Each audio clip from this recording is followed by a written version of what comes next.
মেরে পড়ে থাক, ওয়ালা তুকাল্লিমুনি, একটা কথা বলবি না, আল্লাহ বলবে একটা কথা বলবি না, জাহান্নামের ভিতরে পড়ে থাকো। আমার প্রেমপ্রিয় বন্ধু আল্লাহ ভাই, এত কঠিন জাহান্নাম, সেই জাহান্নামের মধ্যে প্রবেশ করানো হবে যখন এদেরকে ডেকে নিয়ে যাবে, শুধু ডেকে নিয়ে যাবে। আল্লাহ বলছেন ওয়াসিকাল্লাযীনা কাফারু ইলা জাহান্নামা যুমারা। আজ যেমন তুমি আমাদেরকে এড়িয়ে চলছো, অ্যাবাউট করে চলছো, শুনে রেখে দাও, সেদিন জাহান্নামীদেরকে তেড়ে নিয়ে যাওয়া হবে ইলা জাহান্নাম, জাহান্নামের দিকে, যুমারা, দলে দলে তেড়ে নিয়ে যাবে। হাত্তা ইযা জাউহা ফুতিহাত আবওয়াবুহা, যখন জাহান্নামের দরজার কাছে পৌঁছে যাবে, ফুতিহাত খুলে যাবে, আবওয়াবুহা জাহান্নামের দরজা অটোমেটিক খুলে যাবে। জাহান্নামের ফেরেশতা বলবে ক্বালা লাহুম খাজানাতুহা, জাহান্নামের দ্বাররক্ষী বলবে আলাম ইয়াতিকুম রুসুলুম মিনকুম ইয়াতুলুনা আলাইকুম আয়াতি রাব্বিকুম। এ হতভাগা দলেরা, এই জাহান্নামের দরজায় কেন আসলি? তোদের কাছে কোনো নবী, কোনো রাসূল, কোনো মাওলা নাকি বলে শোনাই নাই? ওরা বলবে ক্বালু বালা, হ্যাঁ আল্লাহ আমাদের কাছে গিয়েছিল, আমাদের কাছে আলেমরা বারবার বলেছিল, কিন্তু আমরা বিশ্বাস করি নাই। কদ জাআনা নাযীর, সতর্ককারী এসেছিল, আমরা বিশ্বাস করি নাই।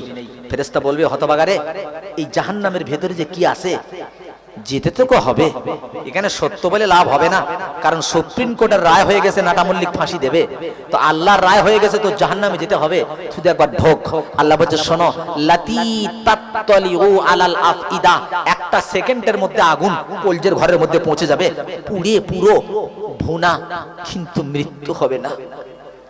আফসোস, মৃত্যু হবে না সেদিন। ফায়াস্তাগিসুনা, তারা চাইবে, ফায়ুগাসুনা মিন ফায়ুগাসুনা গুসসা, হাদিসে সেওকে একটা মিন দারি, সরি মিন দারি, দারি নামক একটা খাদ্য দেওয়া হবে, লা ইউসমিনু ওয়ালা ইগুনি মিন জু, যেটা ওর উপশম করবে না, পিপাসা নিবারণ করবে না, ক্ষুধাও মিটবে না। এইবারও বলবে ফায়াস্তাগিসুনা বিত্তাম, আল্লাহ গো খাদ্য দাও, খাদ্য দাও, খাদ্য দাও। ফায়ুগাসুনা বিত্তামিন জি গুসসা, এবার ওকে দেওয়া হবে গুসসা নামক খাদ্য, কাঁটাযুক্ত খাদ্য, যেই ওরা খাবে গলায় আটকে যাবে।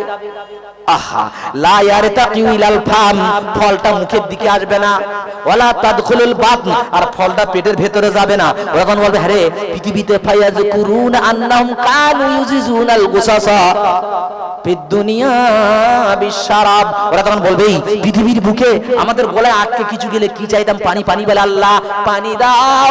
ফায়াস্তাগিসুনা বিশরাব, আল্লাহ পানি দাও, পানি দাও, পানি চাইতে যাবে, আল্লাহ পানি দেবে কি? ফায়ুরফাউ ইলাইহিমুল হামিম বিকালালি বিল হাদিদ, লোহার কড়ায় পানি থাকবে, ফুটন্ত পানি উঁচু করে মুখের কাছে ধরবে, মুখের কাছে ধরার সাথে সাওয়াত হুজুহিহিম, ওর মুখটা পুরো মাছ ভাজার মতন ভাজা হয়ে যাবে ওর তাপে। আমি নিজে দেখেছি, আমার কথা আমার মনে পড়ে, আমাদের তখন খুব গরিব হালত ছিলাম, তো গোশ পেতাম না, তো হয়তো বছরে একবার দুবার গোশ রান্না হচ্ছে, আমি বলছি মা 1 কোটি গোশ আমি খাবো, তা বলছে কচি অল্প গোশ, সবাই একসঙ্গে খাবি। আমি মা যেই সরে গেছে, আর আমি টুপ করে উঠে আরে ঢাকনাটা তুলে একটা গোশ নেবো আর কি, ঢাকনা তুলিছে, আর যে চাপা দেওয়া ছিল যেটা বাষ্প হস্ত, ওই যে বাষ্পটা আমার লেগেছিল, আজও পর্যন্ত আমার মনে হয় যে আল্লাহ যেন সেই হাত জ্বালা করতেছে। আর যেদিন হাদিসটা পড়ি সেদিন মনে হলো আল্লাহ, এতে দুনিয়ার একটা শান্তি না, আগুনের ছোট্ট একটা বাষ্প আমার, এই তো সেই দিন ওই বাষ্পে ওদের অবস্থা কি হবে? জাহান্নামীরা পাগল হয়ে যাবে, পাগল হয়ে যাবে, আর বলবে ওয়ায়াকুলুল কাফিরু ইয়া লাইতানি কুনতু তুরাবা, কাফের বেঈমানরা বলবে আল্লাহ, আল্লাহ যদি আজ করে মাটি হয়ে যেতাম, আল্লাহ মাটি করে দাও, মাটি হয়ে যাই। আল্লাহ বলবে লা তাদুল ইয়াওমা সুবুরাও ওয়াজিদাও ওয়াদউ সুবুরান কাসীরা। আল্লাহ বলবে শুনে রেখে দাও, একবার নয়, দুবার নয়, তিনবার নয়, হাজার হাজার বার মৃত্যু কামনা কর, কিন্তু মৃত্যু আর হবে না।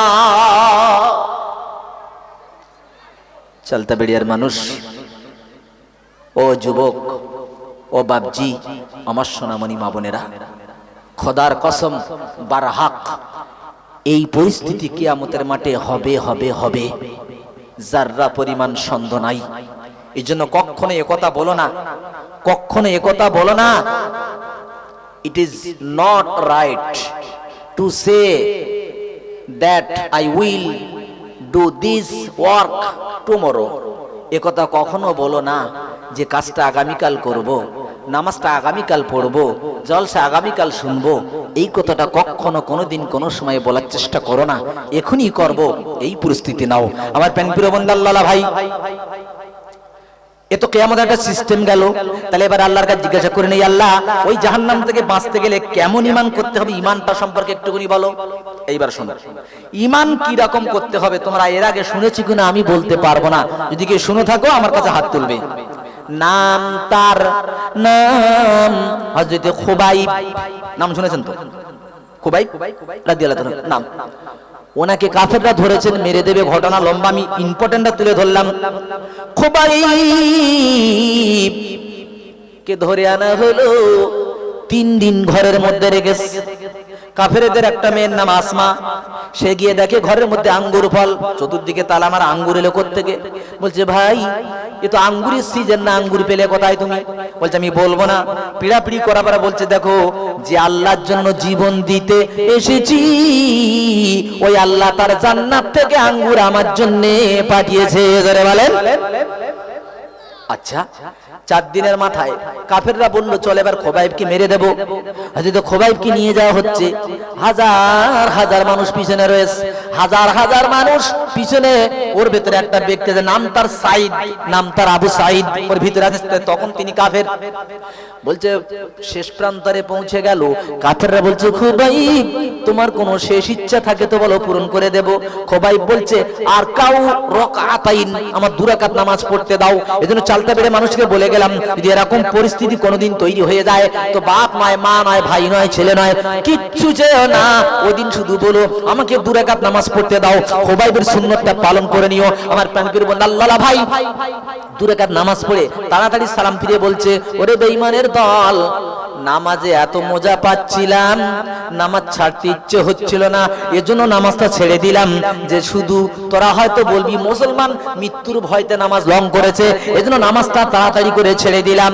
এবারে খুবাইবকে কাঠের উপরে শোয়ানো হলো। ওহ কলঙ্কিত ইতিহাস। কাঠের উপরে শোয়ানো হলো, এ হাতে পেরেক, এ হাতে পেরেক, এ পায়ে পেরেক, এ পায়ে পেরেক। জীবন্ত মানুষের পায়ের সঙ্গে কাঠের সঙ্গে অ্যাডজাস্ট করে পেরেক মারা হলো, মেরে কাঠটাকে দাঁড় করে দিল। খুবাইব এভাবে আছে, আর খুবাইব কাঁদছে, 2 চোখ দিয়ে ঝরঝর করে বলছে আল্লাহ আমার তো কোনো দোষ নাই, আমি তো কোনো অন্যায় করি নাই। ইয়া রাব্বিজুল জালাল, শুধু তোমাকে ভালোবাসি, তোমার নবীকে গ্রহণ করেছি, যার জন্য আমার আজ এই সাজা। এবারে কাফেররা বলছে খুবাইবকে, আই আতুহিব্বু আইয়াকুনা মুহাম্মাদান মাকানাক, ও খুবাইব তোমাকে আমরা ছেড়ে দেব, তুমি কি এটা পছন্দ করো? তোমার জায়গায় তোমার নবীকে দাঁড় করিয়ে দেবো, তুমি কি এটা পছন্দ করো? তার মানে তুমি তোমার নবীকে একটা গালি দাও, আমরা তোমাকে ছেড়ে দেবো। খুবাইব বললেন মা উহিব্বু আন আকুনা আমনা আহলি ওয়া ওয়ালাদি ওয়া আন্না মুহাম্মাদান তাশুকু শাওকা, আমি এটা পছন্দ করি না যে আমি আমার বিবি বাচ্চার সঙ্গে ঘরের মধ্যে আরামে থাকবো আর আমার নবীর পায়ে কাঁটা ফুটবে, বরদাস্ত করতে পারবো না। জোরে বলা যাবে না জি? হয় না? এই তাকবীর না, তো নারায়ে তাকবীর। ঈমান কারে বলে জান্নাতে যাবে? শুধু দাড়ি, টুপি, চিল্লা, পীরজাতে বায়াত না, তাদের ঈমানটা একবার দেখে নেন। এবারে তরবারি নিয়ে গুঁতো মারা হচ্ছে, কাঁটা দিয়ে খোঁচা মারা হচ্ছে। আমরা যেমন কিছু কিছু মানুষ দেখবেন, মানুষের একটা নেচার হচ্ছে, আমরা কোনো জায়গায় বসলে লাঠি দিয়ে দাগ কাটি, মাটি খুঁড়ি, এটা হয় না মানুষ? তুলে তুলে দেখি। কাফের বেঈমানেরা হযরত খুবাইবের শরীরের গোশত তুলে তুলে দেখতেছে। খুবাইব কাঁদতেছে আর বলছে আল্লাহুম্মা আখসিহিম আদাদা, আল্লাহ তুমি এদের প্রত্যেককে গুনে রেখে দাও। ওয়াকতুলহুম বাদাদা, আল্লাহ প্রত্যেককে তুমি হত্যা করে দিও। ওয়ালা তুগাদির মিনহুম আহাদা, আল্লাহ এদের মধ্যে একজনকে যেন তুমি ছেড়ে দিও না। খুবাইব ওই সময় বলছে আল্লাহ আমার বিদায় বেলা সালামটুকু আমার নবীর কাছে যাবে কি? কারণ ইউটিউব নয়, মোবাইলের জামানা নয়, মসজিদে নববীতে নবীজি বসে আছেন, হঠাৎ বলছেন ওয়া আলাইকুমুস সালাম ইয়া খুবাইব। সাহাবীরা বলছে রাসূল কি হয়েছে? বলছে আমার খুবাইবকে এক্ষুনি কাফেররা শহীদ করে দিয়েছে। আমার প্রাণপ্রিয় বন্ধু ওই দলের মধ্যে ছিল, নাম তার আবু সাঈদ।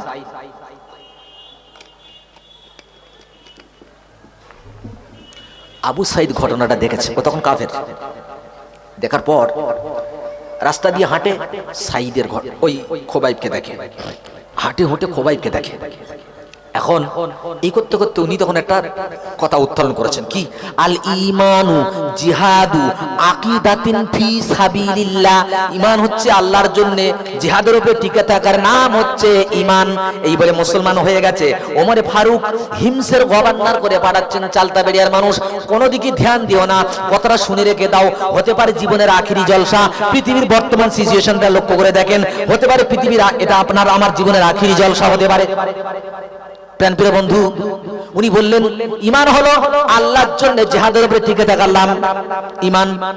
এবারে ইসলাম গ্রহণ করেছেন, হিমসের গভর্নর করে ওমর পাঠিয়েছেন। গভর্নর হিমস প্রদেশের গভর্নর নাম সাঈদ। কিছুদিন পরে হিমসের কিছু লোক বেড়াতে এসেছে ওমরের কাছে। হযরত ওমর রাদিয়াল্লাহু আনহু বলছে তোমরা কোথাকার মানুষ? বলছে আমরা হিমসের মানুষ।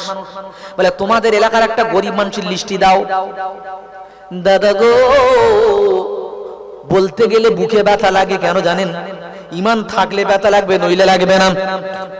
একটা লিস্টি দেওয়া হলো, লিস্টির 1 নম্বরে নাম সাঈদ। ওমর ফারুক বলছে এই এটা কোন সাঈদ? বলে হুজুর আপনি যে সাঈদকে গভর্নর করেছেন সেই সাঈদ, সব থেকে 1 নম্বর গরিব গভর্নর। আমার এলাকার 5 বছরের পঞ্চায়েত, 5 তলা বাড়ি, এসিডিসি গাড়ি, কোনো ব্রেক ফেল নাই, গভর্নর, সব থেকে গরিব। ওমরে ফারুক একটা কিছু স্বর্ণ মুদ্রা একটা পটলা করে বললে এটা সাঈদের কাছে দেবে। সাঈদের কাছে পৌঁছে গেল, আর সাঈদ সঙ্গে সঙ্গে বিবিকে ডেকে বলল বিবি দুনিয়া ঘরের ভেতরে ঢুকছে, তাড়াতাড়ি বের করো। গরিবদের ডেকে ডেকে দিয়ে দিল। কিছুদিন পর হযরত ওমর এবার হিমসে বেড়াতে গেছে। বেড়াতে গিয়ে এরকম একটা স্টেজ করলো, চতুর্দিকে লোক। এবার বলছে আচ্ছা হিমসের মানুষ, তোমরা তোমাদের গরিব মানুষের লিস্টিতে ফের দাও। এবারে লিস্টি দিয়েছে, লিস্টি সেই 1 নম্বরে পেশ সাঈদের নাম। বলছে এ তোমাদের এটা কোন সাঈদ? বলছে হুজুর সেই সাঈদ যাকে আপনি গভর্নর করেছেন। বলে ওকে ডেকে দাও। স্টেজের উপরে তুললো, তুলে আমার নবী ওমর ফারুক বলছে ওই হিমসের মানুষ, আমি যে গভর্নর করে তোমাদের কাছে পাঠিয়েছি ব্যক্তিটাকে তোমরা কেমন পেয়েছো? বলছে হুজুর সব ভালো, কিন্তু কয়েকটা জিনিস একটু সমস্যা আছে। বলে কি? বলে হুজুর প্রতিদিন সকালবেলা উনি আমাদের কাছে লেট করে করে আসে। এর দ্বারা প্রমাণ হলো নেতা, leader, president, home minister, chief minister, prime minister, এদের কাজ হলো মানুষের দাঁড়ে দাঁড়ে যাওয়া। প্রমাণটা নেন ওখান থেকে। এই সাহেব উত্তর দাও, তুমি সকালে লেট করে যাও কেন? বলছে হুজুর আমার বাড়িতে তো কোনো খাদেম নেই, গোলাম নেই, রাখার মতো পয়সা নেই, তাই রুটি বালি স্ত্রী একলা রুটি বেলতে কষ্ট হয় বলে একটু হেল্প করতে করতে একটু লেট হয়ে যায়। আচ্ছা ওমা তাশকুনা মিনহু আইদা, আর কি কি শিকায়ত করবে বলো? তখন আরেকজন বলছে হুজুর ইনি মাসে 1 দিন বড্ড লেট করে আসে। মাসে কদিন? না এখানে ওয়াজ করা যাবে না। বলে আপনারা কথা বললে এখন কি গোনা হবে? এটা যদি আমিনে দাঁড়িয়ে মমতা ব্যানার্জি বলতো আমার কে কে হাত ধরতে কেউ দেরি করতো, তা আমরা কি মমতার থেকে কম ভালোবাসি তাদেরকে? এরকম কি উচিত নাকি? তাহলে 1 দিন মাসে লেট করে আসে। জিজ্ঞাসা করলো সাঈদ ব্যাপারটা বলো। সাঈদ বলছেন লাইসা লি খাদিম ইয়া আমিরাল মুমিনিন ওয়া লাইসা ইনদি সিয়াবা। ওমর আমার কোনো খাদেম নাই, আমার পোশাকটা দেখেন, জামা জামা ধরে দেখাচ্ছে, আমার শরীরে একটাই মাত্র জামা, একটাই মাত্র জামা। ফানা গোসালাহা ফিস শাহরি মাররা, আল্লাহর নবীর সালামর আমি মাসে একবার করে জামাটা ধুই। ওয়া ইন্তিজারুহা হাত্তা তাজিবু, আর এটা শুকনো হবার অপেক্ষা করতে থাকি। আমিরুল মুমিনিন, মাসে একবার জামাটা ধুই আর জামাটা শুকানোর অপেক্ষা করি, জামাটা শুকাতে দেরি হয়ে যায়, তাই মাসে একদিন আসতে আমার বড্ড লেট হয়ে যায়। ও মুমিন, তুমি জান্নাতে যাবে।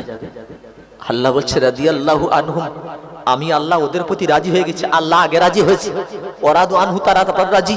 আগে আল্লাহ রাজি। দেখো, দুই বিশ্বের মানুষ একটা গভর্নরের একটা জামা মাসে একবার ধোয়ে, একটু লেট করে আসে। আমার প্রিয় বন্ধু, আজ তো আমাদের জামার কোনো কুল নাই, কিনারা নাই, শেষ নাই, কি না করলাম। আমার প্রিয় বন্ধু আল্লাহ ভাই, নাম তার আব্দুল্লাহ, ইমানের কথা বললাম, নাম আব্দুল্লাহ। এই আব্দুল্লাহ প্রতিদিন নামাজ পড়তে আসে, কিন্তু ফজরের নামাজ পড়ে যায়, কোনোদিন সকালে দোয়া করে না। নবীর কাছে শিকায়াত আসলো, ইয়া রাসূলুল্লাহ, আব্দুল্লাহ প্রতিদিন নামাজ পড়ে কিন্তু কোনোদিন দোয়া করে না। কি করে না? দোয়া করে না। বল যাই, তোমরা কেউ কিছু বলো না, আমি নবী ব্যাপারটা দেখছি। তারপর দিন ফজর হয়ে গেছে। জি, আসসালাতু খায়রুম মিনান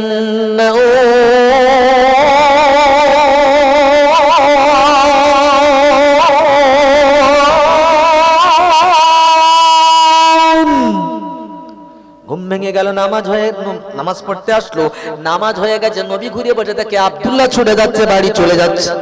নবী পিছন পিছন পিছন পিছন চলে গেল, বাড়ি কাছে যাচ্ছে, আব্দুল্লাহ আব্দুল্লাহ আব্দুল্লাহ। আব্দুল্লাহ ডাকে রে, সাড়া দেয় না। নবী বাড়ির ভিতরেও ঢোকে না। বিশ্ব নবী আব্দুল্লাহ ডাকের সাড়াও দেয় না, নবী বাড়ির ভিতরেও যায় না। কেন না? কোরআন নাযিল হয়ে গেছে, ইয়া আইয়ুহাল্লাযীনা আমানু লা তাদখুলু বুয়ুতাকুম।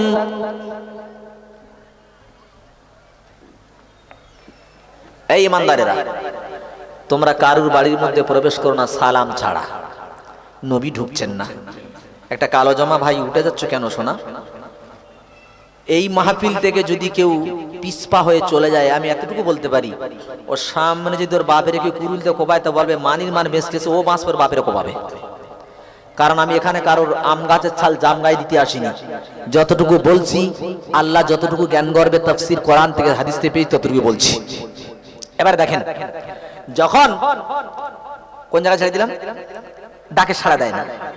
নবী চলে যাচ্ছেন, আব্দুল্লাহ ঘর থেকে বেরিয়ে দেখেন নবী চলে যাচ্ছেন, ছুটি ছুটি সামনে গিয়ে বলছে, আসসালামু আলাইকা ইয়া রাসূলুল্লাহ। ওয়া আলাইকুম আসসালাম। আব্দুল্লাহ, তুমি ডাকের সাড়া কেন দিলে না? বলছি, ইয়া রাসূলুল্লাহ, আল্লাহর কসম করে বলছি হুজুর, একটাই মাত্র পরনের পোশাক, ওখানে একটা জামা, এখানে একটা পরনের পোশাক। হুজুর, ফজরের নামাজ পড়ে যদি দোয়া করতে যাই, বাড়ি ফিরতে লেট হয়ে যাবে, গর্তের ভেতরে আমার বিবি বসে থাকে, আমি যদি ওখানে দেরি করি, বেলা উঠে গেলে বিবির নামাজ কাজা হবে। ইয়া রাসূলুল্লাহ, তাই আমি এসে কাপড়টা বিবিকে দিলাম, আমি গর্তের মধ্যে ছিলাম। আমার নবী বলছে, তোমরা বাড়ির ভিতরে যাও, সবাইকে সরে যেতে বলো, গর্তটা আমি দেখতে চাই। নবীজি বাড়ির ভিতরে গেলেন, গর্তটা দেখলেন, দেখে ফিরে যখন চলে আসতেছেন, দেখে একটা খাজুর গাছ, তার গায়ে বাচ্চা বাচ্চা দুটো ছেলে বাঁধা। আমি যেটা পড়েছিলাম ভাই, কারণ আমার তো আল্লাহ 3টি কন্যা দিয়েছে, একটাই মাত্র ছেলে, নাম রেখেছি বাকিবুল্লাহ। আল্লাহ তার বর্তমান সফরা হজ্জ চলছে, ছোট্ট একটুকুনি ছেলে, রাত 12টায় যদি কোনো জেদ করে, এটা দেখাবো, সেটাই এনে দিতে হবে। এত জেদি একটা ছেলে যেমন হয়। আমি যখন পড়তেছিলাম, চোখের পানি ঝরতেছিল, বাচ্চা ছেলে দুটো বাবা কাঁদতেছে। আমার নবী বলছে, বাবা তোমরা কাঁদো কেন? তোমাদের আব্বার নাম কি? বলছি, ইয়া রাসূলুল্লাহ, এই যে আব্দুল্লাহ দেখছেন, ইনি আমাদের পিতা। বাবা বাবা কেন? বলছি, ইয়া রাসূলুল্লাহ, 3 দিন হয়ে গেল বাড়িতে উনান জ্বলে না, বাড়িতে উনান জ্বলে না, ক্ষুধার জ্বালায় এই যে দুটো খাজুর পড়েছিল, দুই ভাই তুলে খেয়েছি। আপনি যদি একটা ভালো মনের মানুষ হন তাহলে ভিডিওতে একটি লাইক আর চ্যানেলটিকে সাবস্ক্রাইব করুন। আর হ্যাঁ বন্ধুরা, আমি এটা বলি যে সাবস্ক্রাইব করতে কোনো টাকা লাগে না, তাই কেমন না করে একটা লাইক এবং একটা সাবস্ক্রাইব করে দাও।